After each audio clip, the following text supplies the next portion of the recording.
आज तक लोगों को नहीं मालूम कि पूजन करने बैठते हैं तो सबसे पहले क्या करते हैं। पर सबसे पहला काम मंदिर में बिना पंडित के सबसे पहला काम कौन सा होता है? तो सबसे पहला काम होता है भगवान को धन्यवाद देना कि आज भी आपने मुझे इस मंदिर में आपका दीदार कराने के लिए, दर्शन कराने के लिए बोला। अगर पंडित साथ में होगा तो पहले वो मंत्र बोलेगा, स्वस्ति वाचन करेगा।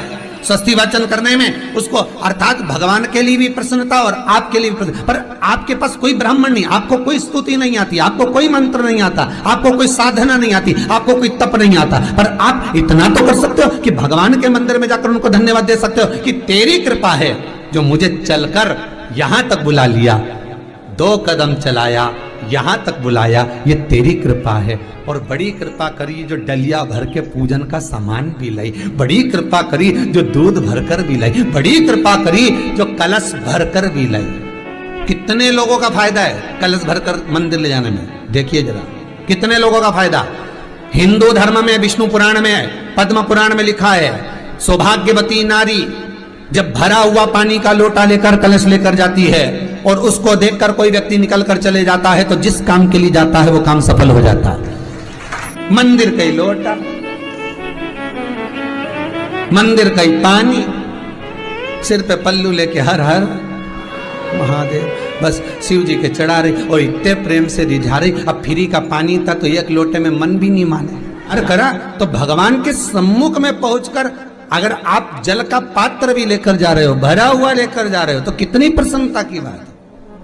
हिंदू धर्म की रीति है, जिस पात्र को हम जल चढ़ाने लेकर जाते हैं उस पात्र में भगवान के चरणों का जल लाते हैं, खाली पात्र नहीं लाते।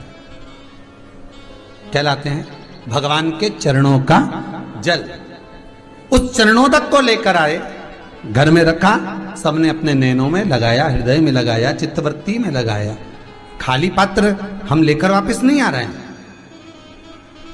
शिव मंदिर में जब जब जाओ, जल चढ़ाने के लिए जाओ, पात्र तुमने शंकर जी को पूरा पानी चढ़ा भी दिया तो शंकर के चरणारविंद का थोड़ा सा जल पात्र में डाल के भले 2 बूंद लाओ, 4 बूंद लाओ, इतना सा लाओ, पर लाओ और उसको पूरे परिवार के नेत्रों में जब लेकर आए हो चरणोदक तो लगाओ। पर खाली पात्र नहीं लेकर आना। खाली पात्र लाने में ध्यान दीजिए, जब आप पूरा जल समर्पित कर देते हैं, जल समर्पित भी पूरा करना है, भगवान को चढ़ा रहे हो तो पूरा समर्पण होना चाहिए, पूर्ण समर्पण। इसलिए शंकर भगवान को अधूरा समर्पण नहीं, इसलिए श्रीफल भी पूर्ण चढ़ता है। शंकर जी के मंदिर में श्रीफल नहीं फूटता, पूर्ण श्रीफल, बेलपत्री भी पूरी, चावल का दाना भी चढ़ेगा तो आखा, फल भी चढ़ेगा तो आखा, फूल भी चढ़ेगा तो आखा। भगवान को कोई चीज खंडित नहीं चढ़ती, शिव जी को जल भी चढ़ेगा तो पूर्ण। जिस जल को चढ़ाने के लिए लेकर गए उसको बचा कर नहीं लाना है शिव मंदिर में से, संपूर्ण भाग, क्योंकि भगवान के चरण की रज जब हमारे घर में प्रवेश करेगी तो हमारा आत्म कल्याण तो स्वतः ही हो जाएगा। शिव करुणा कर ही देंगे। पर कई लोगों की आदत रहती है, और आपने भी गलती करी होगी, गए होगे, चढ़ाकर भी आए होगे, पूरा पानी भी उंडेल कर आए होगे, चढ़ा भी दिया, छोड़ भी आए, पर लेकर नहीं आए होगे। कई लोग गलती कर जाते हैं और फिर बाद में कहते हैं हम तो इतने साल से पूजन कर रहे हैं, भगवान हमारी सुन ही नहीं दिया। तो भगवान के मैं तो तैयार बैठा, पर तू नवा के चली जाए, लेके तो कहीं जाए। तो भगवान थोड़ी ना कहेगा कि तू मेरे पास में आए तो मेरे चरण की रज लेकर जा। भगवान थोड़ी ना कहेगा कि मेरे पास में आकर तू ये लेकर जा। भगवान तो कहेगा मेरे पास में आया है, मांगना कुछ मत, बस मुझे जो स्नान कराया है मेरा चरणोदक लेकर जा, छीट दे पूरे घर में, संपदा भरना मेरा काम है। जहां मेरी चरण की रज पहुंच गई वहां संपदा स्वतः पहुंचती है, मैं वहां पहुंच जाता हूं। तो चरणों तक ले जा, पर लोग ले जाते हैं, पूजन करते, कलश भी उंडेलते, जल भी चढ़ाते, पर आते समय खाली लेकर आ जाते। भगवान को इतना बुरा लगता, मेरे दरवाजे से खाली जाए, मुझे कितना बुरा लगेगा। जो आए वो भर कर जाए, भले 2 बूंद लेकर आओ, पर उसमें चरणों तक थोड़ा सा लेकर अवश्य आए।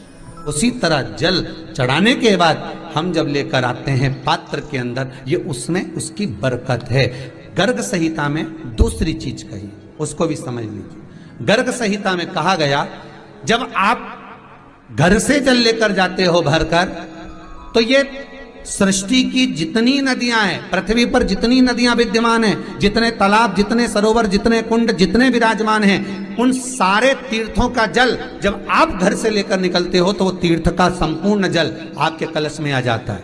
और जब आप उस जल को शिव पर समर्पित कर देती हो और 2 बूंद चरणादक लेकर जब जाती हो तो शिव महापुराण गर्ग संहिता पद्म पुराण कहती है वो जल साधारण नहीं रहता, वो गंगा जल बनकर तुम्हारे घर को पवित्र करने के लिए पहुंच जाता है। वो पवित्र गंगा जल बन जाए, उसको लेकर प्रवेश कर जाए। हम बार बार कहेंगे भगवान के मंदिर जब भी जाओ ना, चेहरे पर प्रसन्नता होना चाहिए।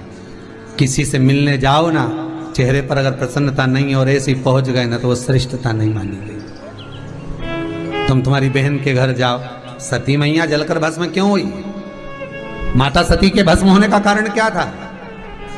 सती को पिता पर जितना क्रोध आया उससे ज्यादा क्रोध सती माता को अपनी बहनों पर आया कि मेरी इतनी बहन, ये 60 की 60 बहन मेरे सामने खड़ी रही और मैं आई तो प्रेम से मुस्कुराई तक नहीं। आप किसी के यहाँ जाओ और कोई के यहाँ पहुंचे और जाते से ही आप उस पहुंचे और कहा जी जी राधे राधे, जय श्री कृष्णा, हर हर महादेव, श्री शिवाय नमस्तुभ्यम, ओम नमः शिवाय, आपने बोला और उसके चेहरे पर प्रसन्नता नहीं आया तो ऐसे घर में जाने से कोई फायदा है क्या? और आप किसी के यहाँ जा रहे हो तो आपके चेहरे पर भी प्रसन्नता होना चाहिए, सामने वाले को तो हो, आपके भी चेहरे पर भी। मंदिर में जब जब जाएं, गुरु के दरवाजे पर जब जब जाएं, परमात्मा के चरणारविंद में जब जब जाएं, माता पिता के चरणों में जब जाएं, घर के बुजुर्गों के पास जब जाएं तो तुम्हारे चेहरे पर प्रसन्नता होना चाहिए। भगवान को भी लगे दुख भले है इसको पर चेहरे पर प्रसन्नता है, इसको अब दुख नहीं देना, क्योंकि इतना मुस्कुराकर ये मेरे मंदिर में